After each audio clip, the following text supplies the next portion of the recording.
이제 오늘부터는 마태복음을 공부하겠습니다. 마태복음입니다.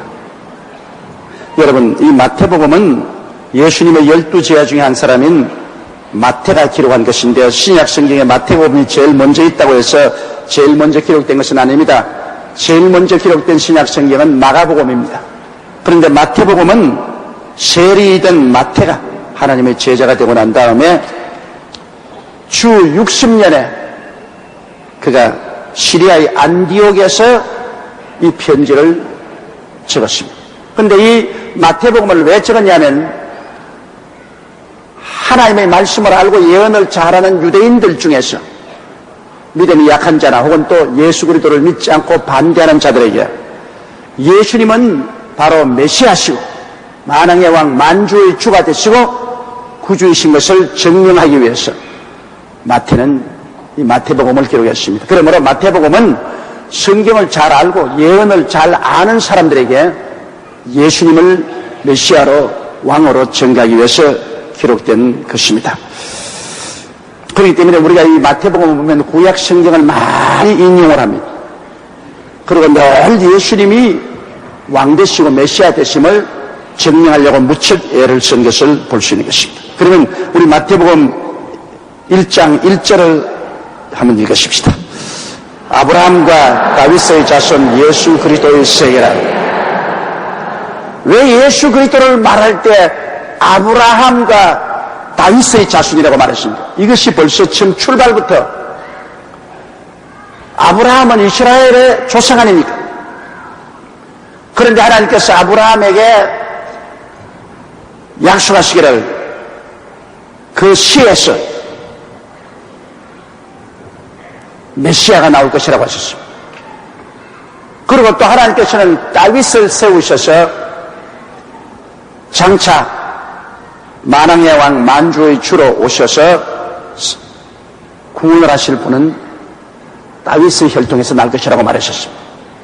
그래서 아브라함은 바로 그를 통해서 메시아가 올 것을 하나님이 예언한 것이니 예수님은 아브라함의 자손이고 또 다윗을 통해서 메시아가 오시라고 예언했으니 만왕의 왕 만주의 주 다윗의 왕권을 이어서 만왕의 왕으로 오시니가 예수님이라는 것을 증가하기 위해서 여기 특별히 아브라함과 다윗의 자손 예수 그리스도의 세계라 그렇게 말씀하고 있는 것입니다.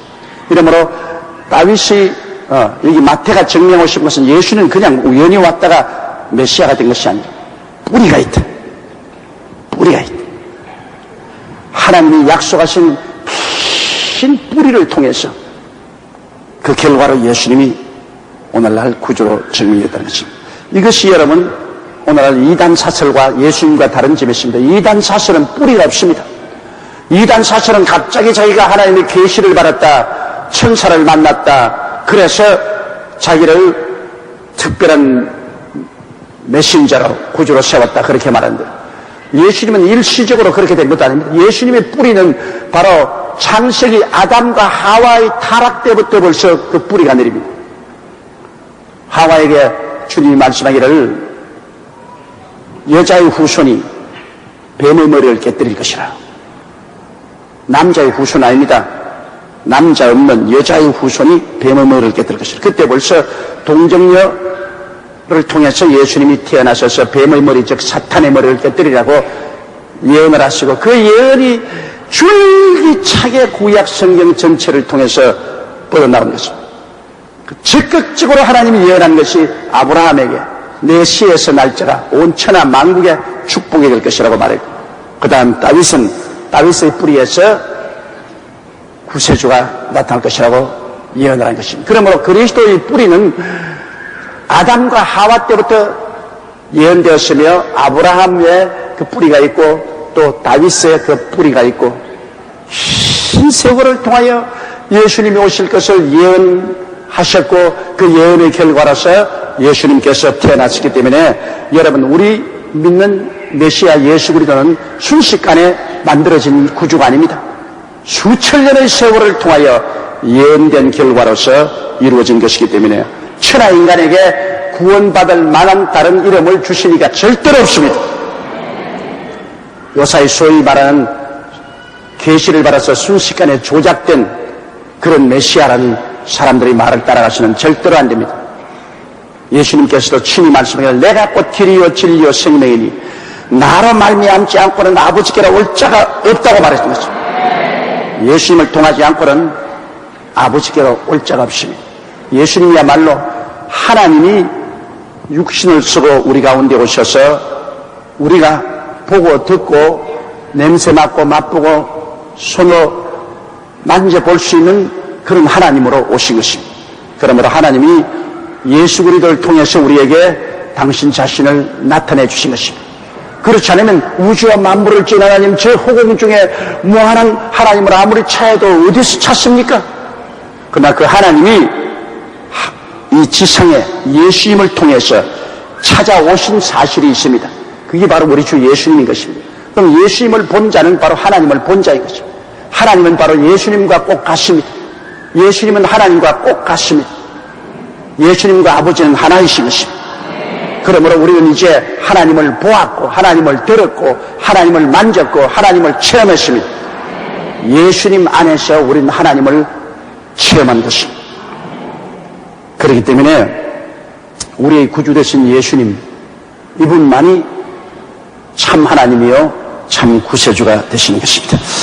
그런데 여러분, 이 유대민족만큼 족보를 많이 따지는 민족이 없습니다. 유대민족은 조용기, 그러면 조용기로 말합니다. 조두천의 아들이요 조선장의 손자요, 또 누구의 증손자요, 누구의 고손자요, 이렇게 뿌리를 캐고 들어갑니다. 그런데 우리 이 세계 민족 중에 보면 이스라엘 민족이 가장 족보를 많이 캐고 그 다음으로 족보를 많이 캐는 민족이 한국 민족인 것입니다. 한국 민족도 꼭 족보를 캐거든. 그런데 그 족보를 왜 캐느냐? 족보는 우리 개인의 뿌리입니다, 여러분. 그럼 뭐 족보 없어서 산다. 사실은 그렇지 않습니다. 우리가 다 아버지를 알고 할아버지를 알고 조상들이 있다는 것을 알기 때문에 우리의 정체를 압니다. 내가 불란서에서 집회를 하는데 한국계 불란서 여대생이 나를 찾아왔어요. 어릴 때 불란서로 입양을 가서 불란서에서 자랐기 때문에 자기는 내내 불란서 사람인 줄 알았다는 것입니다. 그렇다가 이제 대학생이 됐는데 보니까 불란서 사람이 아니라 전부 다 머리가 노랗고 눈이 파란 사람들 사이에 까만 머리에 갈색 눈을 가지고서 동양인의 책으로서 자기가 있는 것을 발견하고 자기는 갑자기 공포와 불안해서 내가 누구냐? 나의 뿌리가 무엇이냐? 다른 사람들이 다 나를 코리안 한국 사람이라고 하는데 그럼 내 한국 사람이면 내 뿌리가 무엇이냐? 우리 아버지가 누구고 우리 어머니가 누구냐? 우리 형제가 있느냐? 그래서 내게 찾아와서 아침 식사 때 그냥 호텔에 와서 울면서 목사님 내 뿌리를 좀 찾아주십시오. 나는 아버지가 누굽니까? 나 어머니가 누구고 오빠가 있는지 언니가 있는지 동생이 있는지 나를 좀 찾아주십시오. 그걸 모르기 전에는 알기 전에는 내가 누군지를 알 수가 없습니다. 나는 떠돌이 인생입니다. 내 마음이 어디 가도 안주할 수가 없습니다. 내가 누군지를 모르겠습니다. 나를 좀 찾아주십시오. 나를 찾기 위해서는 내 부모 형제를 찾아야 되겠습니다. 그래서 그럼 내 이름이 뭐냐? 입양될 때 이름이 뭐냐? 입양될 때 이름도 몰라요. 어릴 때 왔으니까. 불란서 이름을 가지고 있어요. 어디 근거에 찾을 근거가 없어. 그래서 내가 너 입양한 그 기관에 찾아가서 네 옛날 이름이 무엇인지 알아내고 그리고 한국의 어느 기관을 통해서 입양된지 알아주면 우리가 신문사를 통해서 너를 찾아주겠다. 그런데 작년엔가 내게 녹음 테이프가 왔어요. 그 여대생에게. 아무리 찾아봐도 입양기관도 모르겠고 누가 자기를 불란서에 들여온 것도 모르겠으니까 내 한국에 갈 테니까 나의 사진을 좀 신문에 내놓아가지고서 나 비슷하게 닮은 딸을 낳은 부모가 있으면 좀 찾게 해주십시오. 내가 얼토당토하는 생각 하지도 말아라. 세월이 얼마나 흘렀다고 너 사진 내놓고 난 다음 너의 얼굴을 보고 내 자식이구나 하고 알 부모가 어디 있냐. 그래서 못 찾는다. 참 가련하게 생각했습니다. 그런 마음에 자기 정체를 잃어버린 뿌리가 어딘지 몰라요. 여러분, 몇 년 전에 미국의 유명한 소설 뿌리라는 것이 발간되고 영화화 되지 않았습니까?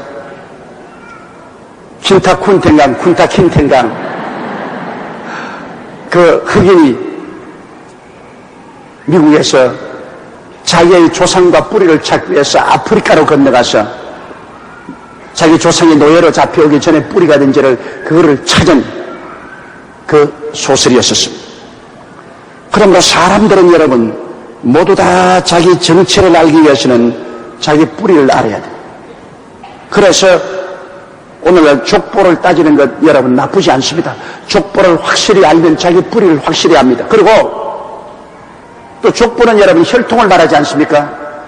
옛날에야 뭐 혈통 그거 무슨 상관이 있는데 이제는 과학이 발달될수록 그렇지 않아요.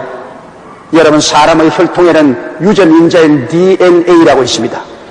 DNA 유전자 속에 모든 조상의 유전 정보가 다 들어있습니다. 그럼 우리 아버지 어머니로부터 그 DNA를 받아요. 우리 혈통에. 그것도 우리 자손에게 DNA 유전자 정보를 전해줘요. 그 DNA 속에는 온갖 유전이 정보가 다 들어있습니다. 그러면 그 족보에서 그 조상이 고혈압 DNA 유전 정보가 있으면 그 할아버지가 고혈압이었다. 아버지도 고혈압이었다. 나도 고혈압이다. 내 자손도 고혈압일 것이다. 예, DNA에 그 유전 정보가 들어있기 때문에 그대로 흘러나가요. 아버지나 어머니 사이에 암이 있는 사람은 자손들에게 꼭 암 검진을 하라고 하지 않습니까? 왜? 부모에게서 DNA 유전 정보에서 암이 유전 정보로 자손에게 전달되기 때문에 그 자손이 암을 발생할 가능성이 많습니다. 조상이 알코올 중독자가 있으면 DNA를 통해서 그 자손이 알코올 중독자가 될 사람이 많고, 조상이 범죄자면 그 자손이 그 DNA를 통해서 범죄가 될 가능성이 많습니다. 여러분과 나는 우리 스스로가 만들어진 것 아닙니다. 우리 선대 조상의 그 유전 인자들이 DNA에 전부 정보로 꽉 들어가 있어서 그것이 우리 속에 들어와서 지금 우리가 요처럼 생각하고 요처럼 말하고 요처럼 행동하게 만들어 놓은 거예요.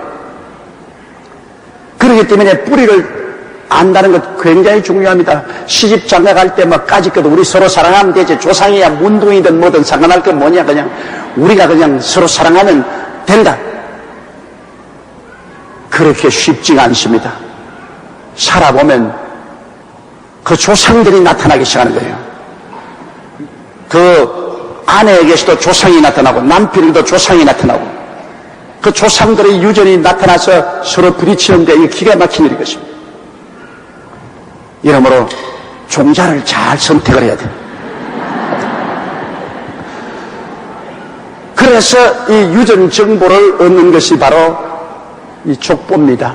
족보를 통해서 탁 보면은, 내가 정확한 통계는 잊어버렸습니다. 미국에 보니까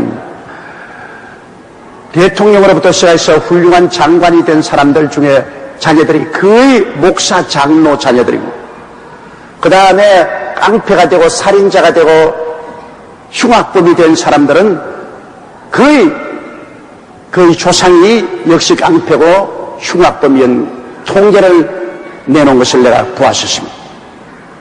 이렇기 때문에 족보라는 것은 여러분 참 필요합니다. 뼈라는 것이 중요합니다. 옛날에는 결혼할 때 여러분 부모들이 그 족보를 다 보고 그 가정을 다 보고 그래가지고 중대를 써서 결혼을 했기 때문에 옛날 사람들은 한번 결혼하면 끝까지 잘 살았잖아요. 중매를 보고 다. 요사이는 결혼해서 5, 6개월 되면 벌써 흔들흔들 2, 3년 내에 갈라지는 집안이 얼마나 많습니까? 뼈를 보지 않고 순식간에 서로 눈만 마주치면 됐다 그거 결혼했다 그냥 집어쳐버리라고 하고 집어쳐버리고, 이러한 상황이 된 것은 뿌리 없이 인생을 살려고 하기 때문인 것입니다. 뿌리가 깊어야 아무리 바람이 불어도 흔들리지 않아요. 뿌리가 없으면 바람이 불면 그대로 날아가요. 우리의 모든 결혼도 생활도 뿌리가 깊으면 여간 시험과 환란이 다가와도 뿌리 깊은 나무는 가정이나 인격은 흔들리지 않아요. 그러나 뿌리가 없는 떼돌이는 그냥 바람 불면 그대로 날아가고 말아요.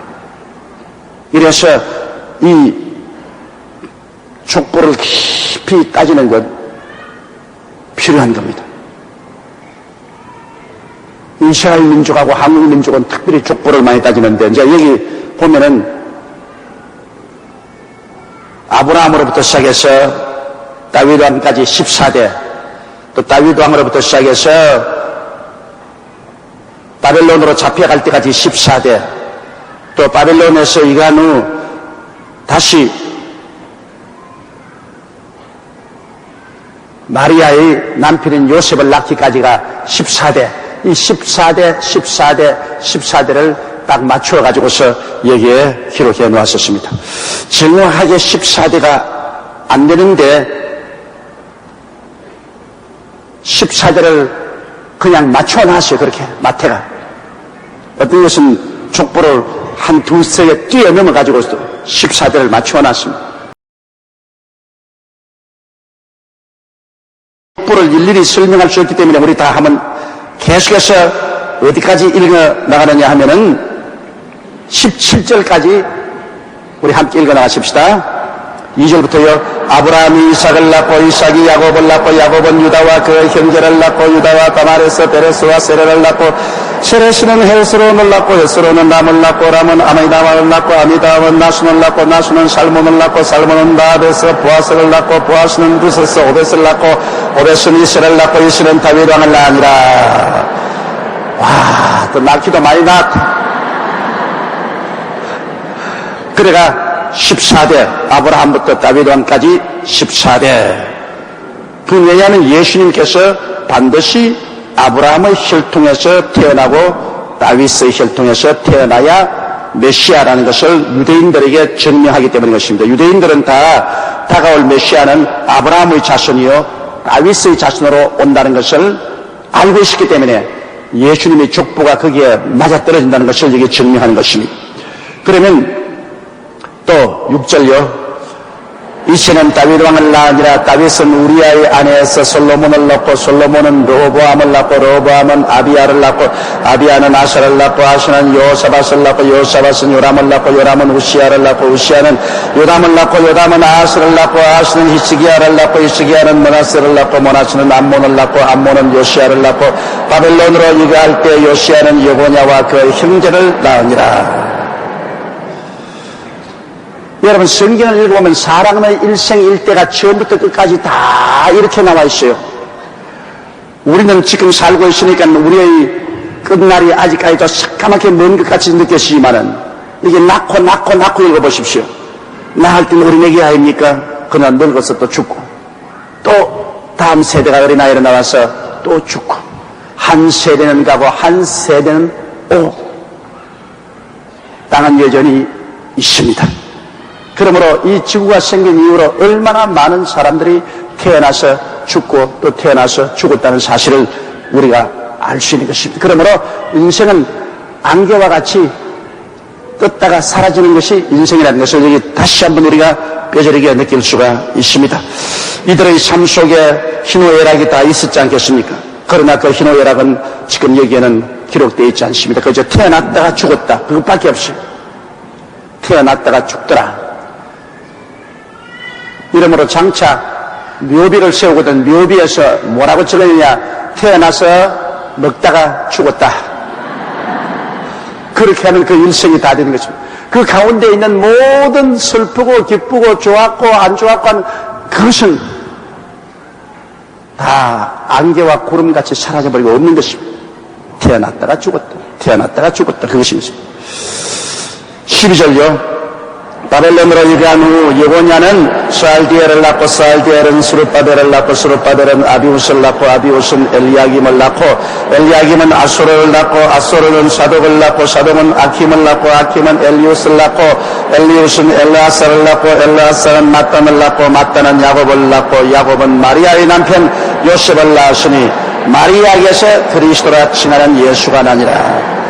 자, 여기에 여러분 우리가 자세히 봐야 될 것은 이 혈통이 쭉 나와서 다윗의 혈통에서 요셉을 낳았으니 예수님은 요셉의 아들이더라. 그렇게 안해놨습니다. 야곱은 마리아의 남편 요셉을 낳았으니 마리아에게서 그리스도라 칭하는 예수가 나니라. 여러분 언제나 족보는 남자를 통해서 족보를 쭉 해놨는데 예수님이 태어난 데 대해서는 요셉의 아들 예수 그리스도를 하지 않고 요셉은 마리아의 남편 마리아에게서 그리스도라 칭하는 예수가 나시니라. 이렇게 하므로 여기 성령이 보여주시는 것은 예수님은 요셉을 통해서 난 아들이 아니고 요셉은 양아버지고 예수님은 마리아를 통해서 태어난 성령으로 잉태된 하나님의 아들이라는 것을 보여주고 있는 것입니다. 그런데 좌우간 요셉이 마리아의 남편이고 그리고 마리아의 몸에서 예수님이 태어났기 때문에 그 가정의 혈통을 통해서 보면 요셉이 그 양아버지라도 바로 그를 통해서 예수님의 혈통이 이어진 것을 우리가 볼 수 있는 것입니다. 이러므로 예수 그리스도는 아브라함의 혈통에 이어지고 다윗의 혈통에 이어져서 그래서 마지막 다윗의 후손인 요셉을 통해서 예수님은 양아버지를 삼고 마리아 몸에서 태어난 것을 여기에 보여주고 있습니다. 그러면 17절요. 그런즉 모든 대수가 아브라함부터 다윗까지 14대요 다윗부터 바벨론으로 이거할 때까지 14대요 바벨론으로 이거한 후부터 그리스도까지 14대더라. 이것이 14대가 되든 15대가 되든 그것이 숫자가 중요한 것이 아니라 예수 그리스도께서 반드시 아브라함의 혈통이요 다윗의 혈통에서 태어났다는 이것을 증명하는 것이 가장 중요한 것입니다. 그리고 다윗이 증명하려고 애를 쓴 것처럼 예수님은 아브라함의 후손이요 그리고 다윗의 후손에서 인간적으로 말하면 태어났고 진짜로 말하면 예수님은 성령으로 말미암아 18절요. 예수 그리스도의 나심은 이러하니라. 그 모친 마리아가 요셉과 정혼하고 동거하기 전에 성령으로 잉태된 것이 나타났더니 누가복음에 자세히 설명되었지만은 예수 그리스도의 탄생은 마리아가 요셉과 정혼을 했는데 아직 결혼은 안 했습니다. 약혼만 했는데 그만 마리아가 잉태해서 배가 불러지기 시작합니다. 이것은 요사이는 그게 큰 문제가 아니지만 옛날에는 굉장한 문제입니다.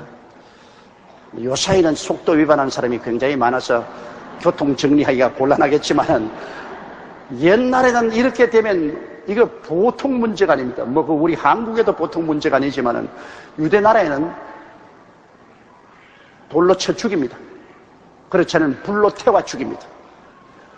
약혼을 했는데 아직 결혼하기 전에 그 약혼자가 잉태를 했다면 상식적으로 생각해도 그것은 반드시 바람을 피웠다는 거의 말 이외에 할 말이 없습니다. 그렇게 되기 때문에 그렇게 되면 신랑 편에서 그 신부 아버지에게 배상을 요구하고 그리고 공개적으로 그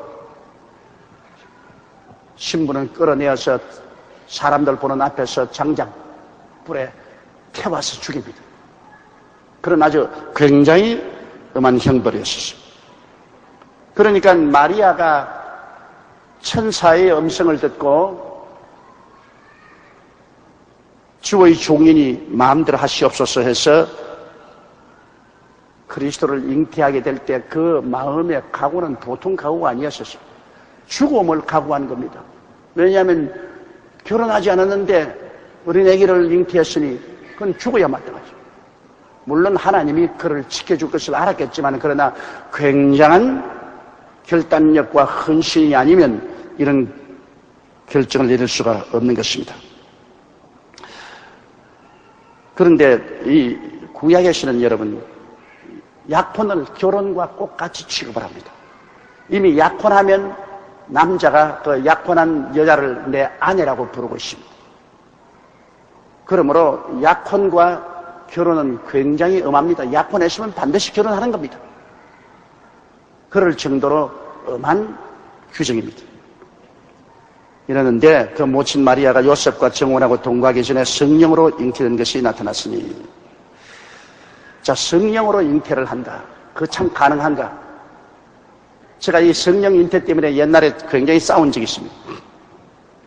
중앙대학교 생화학 과장으로 계시던 교수인데, 이분이 의사로서 동경대학에서 박사학위를 받고 또 나아가서 미국 UCLA에서 다시 의학 박사학위를 받고 저 뉴욕의 신해산 병원이라는 사이나이 호텔 하스피탈에서 있다가 이기붕 씨 주치의로 한국에 왔습니다. 옛날에 이승만 대통령, 이기붕 부통령 할 때 이기붕 씨 그 부통령의 주치의로 한국에 와 있으면서 중앙대학에서 강의를 하고 있어요. 그런데 그분이 하도 술을 좋아해요. 대구 사람인데 술을 좋아해. 술을 많이 먹고 난다. 중풍으로 쓰러졌어요. 중풍으로 쓰러졌는데 뇌수술을 하고 난 다음에 완전히 오른손이 마비가 돼 몸을 이렇게 끌게 됐습니다. 근데 그 부인이 굉장한 미인이었어요. 그때 한은 총재 딸이었는데 굉장한 미인이었어요. 그러니까 자기가 이제 병신이 되니까 그때부터 이처증이 들어가지고서 가방에다가 이렇게 큰 회칼을 넣은 거예요. 그러니까 저녁마다 자기 부인 목에다가 칼을 딱 대놓고 오늘 어느 놈 만났어? 어느 놈 만났는지 다 말하라. 이거 막 부들부들 떨고 막 칼로 막 달라도니까 막 부인이 완전한 노이로제에 걸렸어요. 부인이 뭐 죽게 됐어요. 그런데 어느 비가 오는 날 서대문 교회인데 수요일 날입니다. 그날 아주 젊고 아름다운 부인이 비를 맞고 머리칼이 그냥 비에 쫙 젖고 우비를 입었는데 그 만토를 이렇게 입고 수심이 팍 들어차서 우리 교회를 왔어요. 그 예배를 마치고 난 다음 신앙 상담을 좀 하죠. 그 신앙 상담을 하는데 그 이야기를 해요. 우리 남편이 이러한 분인데 도저히 못 살겠다. 밤마다 칼을 목에 대고 막 어느 놈을 만났냐고 막 조달을 하는데 내가 죽을 지경. 불안과 공포에 이제는 살 수가 없다. 그래서 제가 하는 말은 그건 다 사탄이 한 일이니까 열심히 교회에 남아서 예수를 믿고 남편도 교회로 데리고 나오라. 그걸 기도하고 보냈는데 아차 그 다음 주일날 이 여자가 오니까 그 뒤를 따라왔어요. 이분이 상박 사는 분인데 따라와가지고서 내가 술했는데 나만 이렇게 보고 있어. 그러더니만 예배를 마치고 나니까 자기 부인 데리고 내 방에 딱 오더니만 조 목사, 당신 우리 마누라에게 한 놈만 팔면 내 칼로 찔러 죽여. 너무 기가 막혀서 내가 그래 내가 당신 마누라만 이쁜 줄 아느냐. 내 마누라도 양귀비 빤칠만큼 이쁘다. 내가 그랬어요.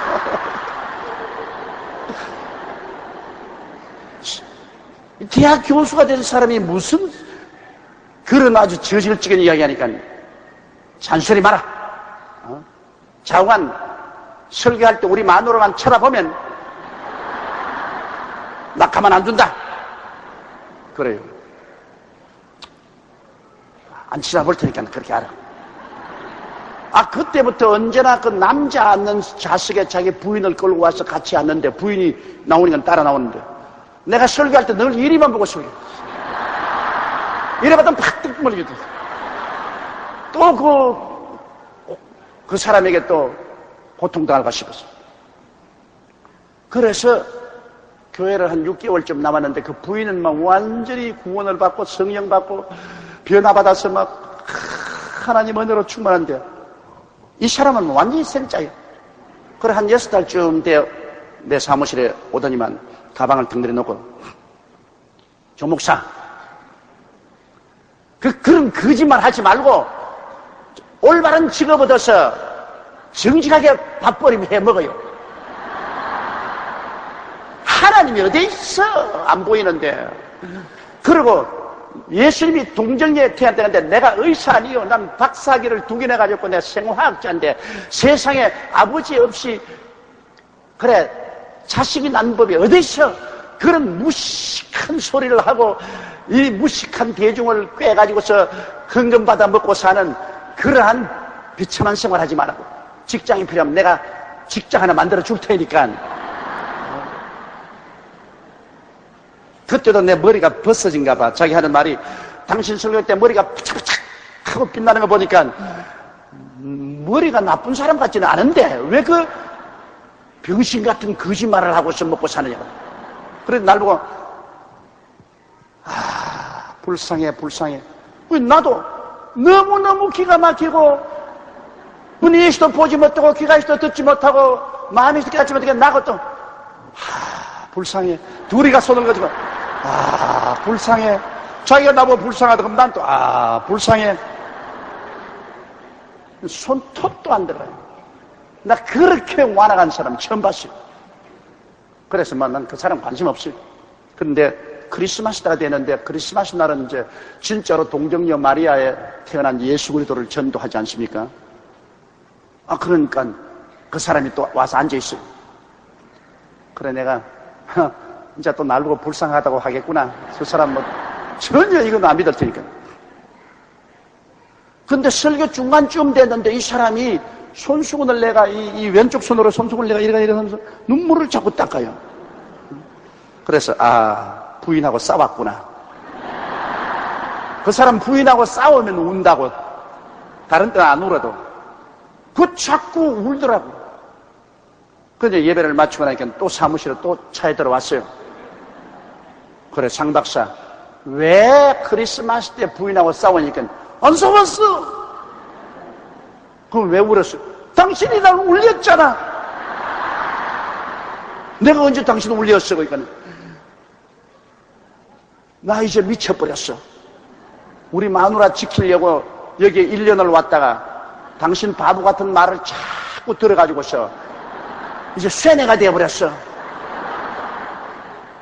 오늘 당신이 예수 그리스도가 동정에서 태어났던 말할 때 내가 저런 바보 같은 소리 또 한다고 하는데 마음이 떠그레지더니만 막 눈에서 눈물이 자꾸 나는데 이것은 의학적으로 말하면 무슨 현상이냐? 정신분열증 현상이다.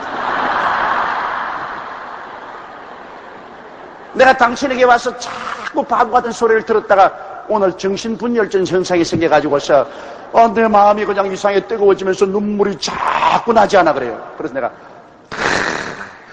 정신분열증 잘 걸렸다. 참 당신 안 걸렸다. 그런데 그 정신분열증을 고치는 특효약이 있다 내가 그래요. 그게 무슨 약이냐? 그래 신약이다.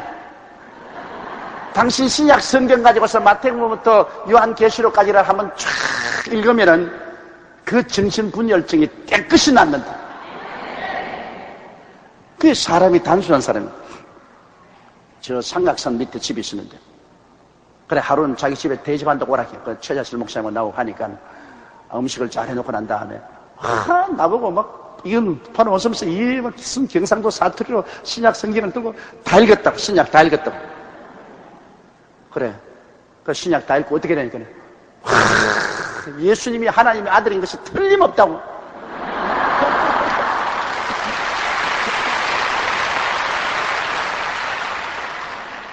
그러면서 그 다음에는 아침에 와가지고서요 다리를 찔러끓이면서 물을 가져가서 우리 교회 앞에 물을 뿌리고 한쪽 손을 빗자루를 막 쓸고 이제 은혜를 받은 거예요. 그래가 이제 그 가방 속에 칼도 내놓고 이제 그래서 두 분이 이제 교회 열심히 오는데 하루는 추운 겨울날 그때는 여러분 스토브를 피우고 있었어요. 제가 스토브를 사무실에 피우고 이게 인데 불시에 학교 와서 내게 왔어요. 찰 가면서 가방을 하나 들고 이러면서. 아이고, 상박석이 웬일이냐. 앉아라. 앉더니만, 너무 새끼들 다 죽이 뿌리려고 하더라, 내 말은. 교수들 다 죽이 뿌리려고 하단 말을 들었어. 아니, 사람을 죽이면 어떻게 하노? 그러니까, 오늘 내가 점심시간에 교수들하고 앉아가지고서 예수님이 구주라고 내가 전도를 하니까, 날 보고 바보라고 하라고 어떻게 생화학자가 그런 어리석은 바보 같은 것을 믿느냐고 그러지 않냐. 아무것도 모르는 그 새끼들 막 죽여 뿌리려고 하다 내 말을. 그래서 내가 참 개구리 올챙이 시절 모른다고. 그러면서 그 사람이 하는 말에 내가 상당히 감격을 느꼈습니다. 목사님, 왜 처녀가 아기를 못 낳아요? 낳습니다. 과학적으로 낳는다. 왜 그러냐. 엠피비우스 애니멀이라고 해서 양서류 동물, 다시 말하면 육지에도 살고 물에도 사는 개구리나 뱀이나 저런 것들은 알을 낳으면 수컷이 없어도 그 알에다가 전기 자극을 주면은 그대로 새끼가 깨어 나온답니다. 양서류 동물은 그러니까 수컷이 없어도 암컷의 알 그게 그냥 전기 쇼크만 주면은 알이 깨어나오는 것은 이미 생화학적으로 다 증명된 사실이에요. 전 세계적으로 증명됐는데 자기 하는 말이 하물며 동정녀 마리아의 몸에 성령의 쇼크가 들어왔는데 아직까지 아들 못 낳을 리가 어딨냐. 과학적으로 봤어. 사람도 양서류 동물 알에다가 전기 쇼크를 두어서 그대로 새끼가 빠져나오게 만드는 판인데 하나님이 전능한 하나님이 성령의 능력으로 마리아의 몸에 임하여서 전기 쇼크를 주니까 마리아가 잉태될 수밖에 되냐. 그런 걸 안 믿는다고 나쁜 놈의 자식들 그냥. 그 다음에 그 사람이 예수를 믿고 전도를 열심히 하고 그러다가 두 분이 미국으로 이민 가서 미국에서 살다가 세상을 떴어요. 그래서 내가 언제나 동정녀 마리아 탄생의 이야기만 하면 그 상복원 박사가 생각이 납니다. 그렇게 나보고 입에 침이 마르게 바보 같은 짓 하지 말고 올바른 직장 얻어서 살아라고 어떻게 처녀가 아들을 낳느냐고 고함을 치는 그 사람이 자기가 예수 믿으니까 또 똑같은 머리로서 예수가 처녀에 왜 못 태어나냐고 또 그거 증명한다고 또 야라니. 문제는 지식이 많기 때문에 안 믿는 것이 아니라 마음이 안 믿으면 그 머리 지식을 가지고 안 믿을 때는 반대하는 대로 서다가 마음이 믿으면 또 그 똑같은 머리 가지고서 또 예수가 구주인 것을 증명하는 데 사용한다고요. 사람의 마음이 변화되면 지식도 변화된 대로 사용이 되는 것이고 그렇기 때문에 마음이 변화되는 것이 가장 중요한 것입니다. 능히 동정녀 마리아가 성령으로 말미암아 예수 그리스도를 낳을 수 있는 것은 얼마든지 가능합니다. 그건 이제 과학적으로도 증명되어 있는 것입니다. 자, 그러면 예수 그리스도의 나심은 이러하니라. 그 모친 마리아가 요셉과 정혼하고 동거하게 전에 성령으로 잉태된 것이 나타났더니 19절에 그 남편 요셉은 의로운 사람이라 저를 드러내지 아니하고 가만히 끊고자 하여. 참 내가 볼 때 요셉은 보통 남자 아니에요. 정혼까지 했더라면 둘이가 서로 사랑하는 사이 아니겠습니까? 그런데 그 사랑한 사이에 자기에게 아무 말도 없이 자기의 약혼한 여인의 배가 자꾸 불러주오니 보통 남자 같으면 그 장인 장모에 찾아가지고서 보상해내라 그러고 달라들 것이고 또 온 동리에 나가서 내 아내가 정혼한 아내가 부정을 행했으니 이는 죽여야 된다. 뭐 그렇게 할 수도 있잖아요. 근데 요셉은 사람이 참 점잖은 사람. 자기 정혼한 자가 어린애기 가진 것을 보고 난 다음에는 에라, 지 좋은 사람하고 어린애 가졌으니 나는 물러갈 수밖에 없다. 말썽을 일으키면 저 사람의 장래가 말이 아닐 테니까 말썽 일으키지 않고 조용하게 그저 나하고 끊어주고 또 그 사람 자기 좋아하는 남자고 그래서 조용하게 인수인계를 해주어서 문제를 만들지 않고 생명의 위협을 가하지 말아야겠다. 굉장히 착한 사람입니다. 이런 사위 삼으면 좋겠어요, 여러분. 요셉 같은. 그래서 그 남편 벌써 정혼했는데 벌써 남편 아니라 그러지 않습니까? 결혼 안 해도 벌써 유대 나라에서는 그 남편 아니라 그래요. 그 남편 요셉은 의로운 사람이라 저를 드러내지 아니하고 가만히 끊고자 하여. 20절요. 이 일을 생각할 때 주의 사자가 현무하여 가로되 다윗의 자손 요셉아 내 아내 마리아 데려오기를 무서워 말라. 제게 잉태된 자는 성령으로 된 것이니라. 여러분, 하나님께서 하나님의 깊은 뜻을 계시할 때 가장 중요한 계시는 언제나 꿈을 사용합니다. 꿈도 있고 환상도 있고 음성도 있고 묵시도 있지만은 하나님이 가장 중요한 계시는 꿈을 통해서 계십니다. 그건 왜냐? 여기에 예수 그리스도 탄생을 주님께서 말씀할 때 환상을 통해서 말하지 않고 음성을 통해서나 묵시를 통해서 말하지 않고 꿈을 통해서 말을 하는 것입니다. 그러므로 꿈이란 것은 하나님과의 교통의 중요한 한 수단이 되는 것입니다. 그 요셉이 꿈에 하나님의 사자가 나타났습니다. 하나님의 사자가 꿈에 나타나서 다윗의 자손 요셉아 내 아내 마리아 데려오기를 무서워 말라. 제게 잉태된 자는 성령으로 된 것이라. 이렇게 계시를 해주셨습니다. 요셉은 꿈에 하나님의 사자의 말을 듣고 그 마음속에 깨달았습니다. 내 약혼한 아내 마리아가 잉태된 것은 성령의 기적으로 된 것이구나. 이것은 여러분 믿음 아니고는 절대로 받아들일 수 없습니다. 그러므로 요셉은 굉장한 믿음의 사람입니다.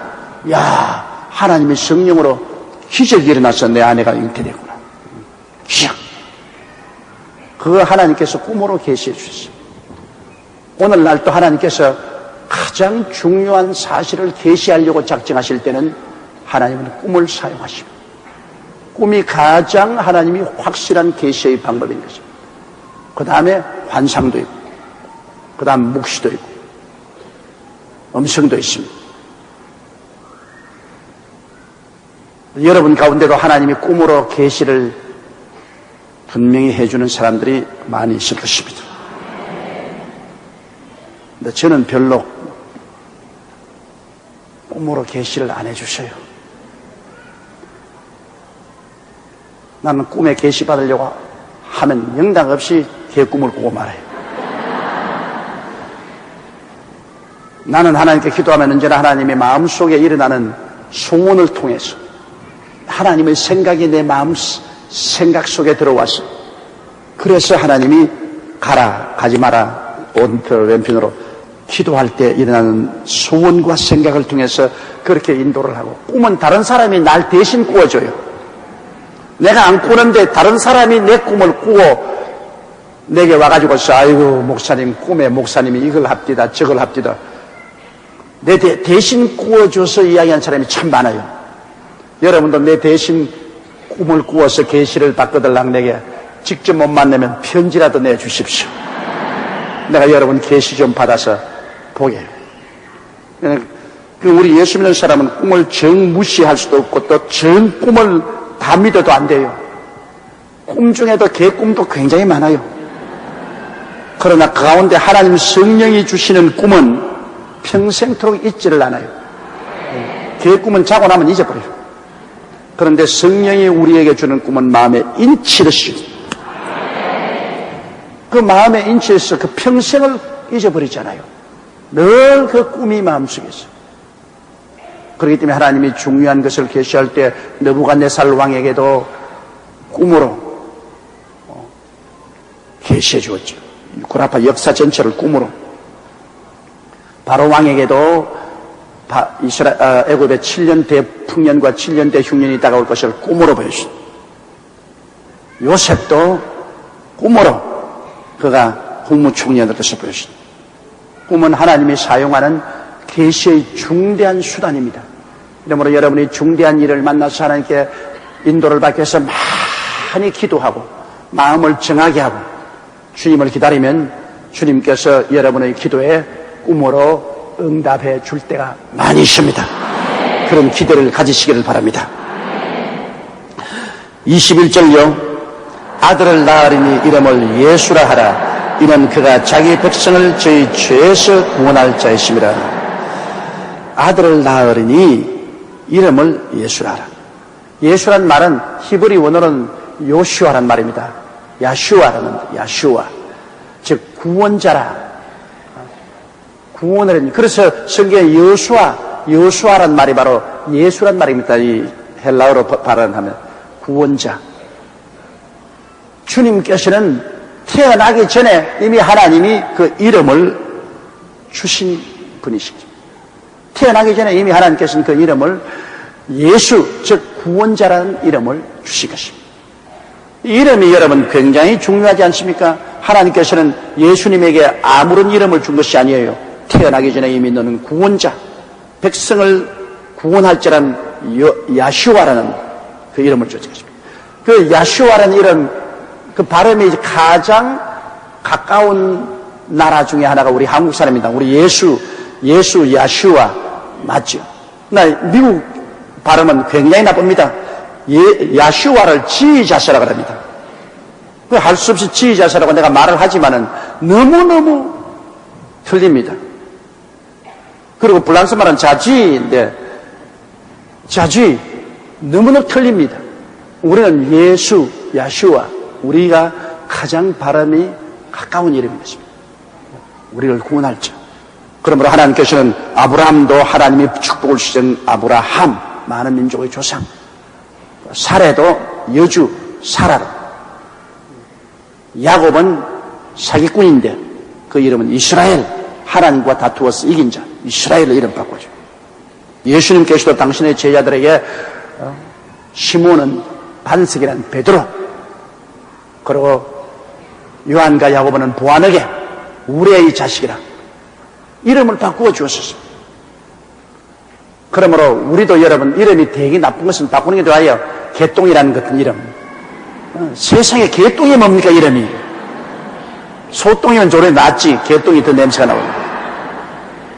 그 애 이름을 개똥이라고 지은 사람이지 않아요. 또 참 부르기에 곤란한 이름도 많아요. 그런 이름들은 기도하고 난 다음 성령의 인도함을 따라서 좋은 이름으로 바꾸는 것이 참 좋다. 저는 이름이 용기가 되어서 낙심할 때마다 내 이름만 부르면 용기가 생긴다. 조용기, 용기를 내야지. 이름이 그 삶에 큰 영향을 미칩니다. 사람이 마음에 믿어 여이르고 입으로 시인하여 구원을 이라니라. 제일 많이 시인하는 것이 자기 이름입니다. 많이 적고 많이 입으로 부르는 것이 자기 이름입니다. 그 이름의 의미가 자기의 삶에 상당한 영향력을 미친다는 것을 알아야 될 것입니다. 자, 예수 그리스도는 그 이름 자체가 구주인데 그가 자기 백성을 저희 죄에서 구원할 자십니다. 그러면 여러분과 나는 다 예수님의 백성들인 것입니다. 이 세상에 모든 사람들이 다 구원은 받지 않습니다. 우리가 여러분 아무리 전도해도 해도 우리 민족 다 구원받거나 이 지구상에 사는 사람이 다 구원받지는 않습니다. 하나님의 백성이 따로 있어요. 자기 백성. 그래서 성경에 보면 여러분 에베소서나 빌립보서에 보면 하나님께서 만세전에 그리스도 예수 안에서 우리를 예정하사 하나님의 자녀가 되겠다. 그래서 만세전이니까 하늘과 하늘들의 하늘도 지어지기 전에 해와 달과 별들도 생기기 전에 저 억천만 년 전에 이미 하나님이 여러분을 보시고 아시고 여러분을 자기 백성으로 주님이 예정해 주셨다는 것입니다. 와, 그거 참 몸서리칩니다. 여러분과 내가 지금 생기려고 꿈도 안 꾸는데 억천만 년 전에 하나님은 벌써 여러분 전부 다 손바닥에 얹어놓고 여러분 보셨어요. 그런 이는 내 백성이다. 그리스도 예수 안에서 하나님이 예정해 주신 것입니다. 그 예정을 따라서 여러분이 오늘날 예수를 믿고 구원을 받게 된 것입니다. 그러므로 우리가 전도하는 것은 하나님의 백성 찾는 것입니다. 하나님 백성 아닌 사람은 아무리 해도 안 돼요. 하나님 백성을 찾기 위해서 하나님은 우리의 전도를 통해서 하나님 백성을 찾는 것입니다. 열심히 다니면서 하나님 백성을 찾는 것입니다. 이러므로 아버지께서 내게 오게 하지 아니하시면 내게 올 자가 없나니라고 예수님 말씀하셨는데, 만세전에 아버지께서 이미 예수께 오도록 여러분 섭리해서 불렀기 때문에 여러분 오신 것인데, 그런데 하나님께 왔다가 타락할 수가 있습니다. 하나님이 부르셔서 하나님 백성이 되었는데도 불구하고 여러분이 그만 그리스도를 부인하고 세상으로 나가버리면, 하나님의 선택함을 스스로 포기하는 사람이 되면 이 사람은 버림을 받고 마는 것입니다. 우리가 하나님께 예정을 입어 구원을 받았으면 정말 떨림으로 우리 구원을 성취해야지, 하나님이 예정해서 구원해 주신 이제 내 마음대로 살자, 그렇게 하면 안 되는 것입니다. 우리가 구원을 가볍게 여기고 그리스도를 부인하게 되면 우리는 하나님의 사랑에서 버림을 당할 위험이 있는 것입니다. 그러나 저러나 여러분과 나는 오늘 이 시간에 구원을 받았으니 감사합니다. 이것은 하나님의 백성으로서 여러분 부름을 받고 선택을 받았다는 것이므로 얼마나 큰 특권인 것을 알아야 되는 것입니다. 너무너무 감사해야 되는 것입니다. 이 수많은 사람 중에 어쩌자고 우리를 구원했냐. 여러분 선택을 보십시오. 우리 한국이 1945년 8월 15일 해방되고 난 다음 산발선이 딱 갈라졌어요. 그리고 북한은 무신론자 공산주의자들하고, 이남은 예수를 믿고 그리스도를 섬기는 미국이 들어와서 이남은 교회가 왕성하게 되고 많이 전도받고, 북한은 교회가 다 문을 닫고 복음을 못 전하게 됐습니다. 그 다음 6.25 사변이 일어난 다음 북한에 예수 믿는 사람들 거의 다 도망쳐서 한국을 내려오고, 북한은 6.25 사변 난 이후로 40여 년 동안 교회도 없고 그리스도의 복음도 전도하지 않습니다. 자, 그걸 볼 때 우리는 40여 년 동안 이곳은 자꾸 복음이 증거되어 1천만이 넘는 신자가 됐는데, 저에게는 복음이 전혀 증거되지 않습니다. 하나님이 여러분 팔이 짧아 북한에 전도를 못하게 했겠습니까? 하나님이 능력이 부족해서 북한에 전도 못하게 했겠습니까? 그렇지 않습니다. 하나님 팔도 짧지 않고 하나님 능력도 모자라지 않습니다. 그러나 하나님 계획과 섭리 중에 보면은 남한에는 하나님 나라 백성이 많고 북한에는 하늘나라 백성이 많지 않기 때문인 것입니다. 그러므로 하나님 백성이 많지 않기 때문에 하나님이 그동안에 부르지 않았어요. 남한에는 하나님 백성이 많기 때문에 얼마나 불렀었습니까? 바울이 고린도에 복음을 전가할 때 잠잠치 말고 복음을 전가하라, 이 도시에 내 백성이 많도다, 그렇게 말하는 것입니다. 그러므로 여러분 북한에 안 태어나고 북한에 남아있지 않은 것 정말 감사하게 생각해야 되는 것입니다. 다 같은 대한민국 사람인데 여러분이라고 북한에서 안 태어날 이유가 어디 있어요? 여러분이라고 북한에 남아서 그곳에 살지 말라는 법이 있어요? 그런데도 불구하고 여러분은 하나님이 택함을 받아서 구원받으라고 이 대한민국에 태어나서 여기 사는 겁니다. 불행하게도 북한에 태어나서 그동안 복음 못 듣고 죽은 사람들은 얼마나 불행합니까? 그것은 하나님의 백성이 아니었기 때문에 하나님이 복음을 들을 수 있는 기회를 허락하지 않았습니다. 많은 사람이 제게 그런 질문합니다. 우리나라에 복음이 전거된 지 100년밖에 안 되는데, 그러면 옛날에 고구려 신라 백제 고려조 시대, 이시조선 시대 그리스도의 복음이 전거되지 않을 때 그때 죽은 사람들은 다 어떻게 되느냐, 너무 억울하지 않느냐? 억울할 것 없어요. 그때는 하나님이 우리나라에 자기 백성들을 택하지 않았기 때문인 것입니다. 그때는 우리나라에 하나님 백성이 없었어요. 그러므로 하나님께서는 우리나라에 자기 백성을 택하지 않았었습니다. 그러나 100년 이후로 태어난 사람은 하나님이 많이 자기 백성으로 택했기 때문에 여러분과 같이 주께 부르신 것입니다. 그러므로 절대 주권자인 하나님이 당신이 원해서 마음대로 하는 일을 우리가 무슨 간섭을 하겠습니까? 일본의 목사 한 사람이 내게 그 이야기를 합니다. 나보고 그냥 왜 하나님이 어떤 사람은 택하고 어떤 사람은 안 택하고 불공평하지 않느냐, 그런 말을 많이 하다가 잠을 자는데 꿈에 보니까 하나님이 자기하고 같이 옛날 화장실로 갔어요. 옛날 화장실에 가는데 그게 막 구더기가 와글와글 하잖아요. 그런데 하나님이 핀셋대로 딱 해서 구더기 몇 마리를 다 걸어서 이렇게 찍어내더라고요. 찍어내면 그 구더기가 순식간에 변하여서 아름다운 천사와 같은 사람이 되더랍니다. 그러고 그 꿈을 깼어요. 그래서 자기 가만히 생각해, 와, 우리가 다 구더기 있는데, 원래 팔자가 구더기니까 구더기로 있는 것은 정상적인 것이고, 그 중에 몇 마리를 하나님이 끄집어내가지고서 천사처럼 만들어서 구원을 시켰으니, 이것은 하나님의 특별한 은혜요, 사랑이죠. 구더기를 하나님이 찍어내주지 않았다고 원망할 수 없는 것은, 구더기는 원래 구더기니까. 안 찍어내줘도 그대로 구더기요, 그대로 구더기인데 그 중에 몇 마리 찍어내서 천사로 만들었죠. 그런데 하나님, 당신이 선택할 일이지. 우리가 하나님 보고 왜 나만 찍어내고 저건 안 찍어냈습니까? 그렇게 할 권한이 없어요. 우리 아버지 하나님의 절대 주권으로 우리 한국의 5,7년 역사 가운데 100년 전부터 당신의 백성을 많이 구출해야 되는 거예요. 하나님, 당신이 그렇게 하기를 원해서 한 것 어떻게 합니까?